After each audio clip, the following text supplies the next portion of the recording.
Ko izvajamo seizmični proračun, lahko uporabimo IRS metodo, ki zanemarja lokalne vibracijske načine, kar zahteva manjše število lastnih oblik. Lastne oblike lahko določimo kot 6-kratnik števila plošč, ki so nad tlemi. Da bi uporabili IRS metodo, moramo najprej definirati etaže, kar bomo storili. Ukaz za določitev etaže lahko najdemo v spotligehtu ali v vhodnem panelu, če izberemo kategorijo vse oznake.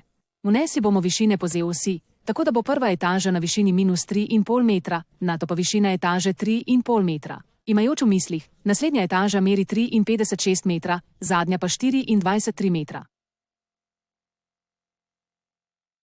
Potrdimo vnos z OK, nato se etaže prikažejo v tridimenzionalnem vmesniku.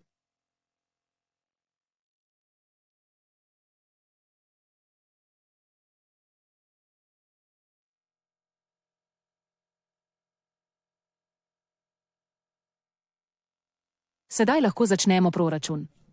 Pred tem je potrebno potrditi nastavitve mreže. Za dinamično analizo SCIA priporoča razdelitev na 5 delov in enodimenzionalne elemente, kar je zelo pomembno. Povprečna velikost končnega elementa ND in 2D ne bo 0,25, kar je ključno za natančnost analize. V naprednih nastavitvah mreže lahko vse obdržimo, napredne nastavitve reševalca pa bomo podrobno pregledali.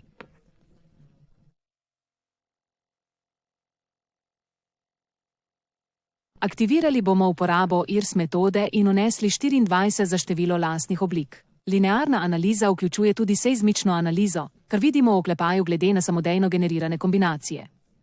Začeli bomo proračun.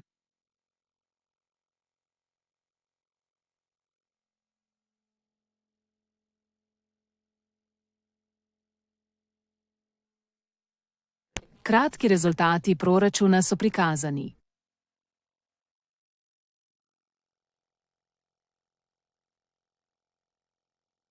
Na modelu vidimo generiranje mase iz obremenitvenih primerov.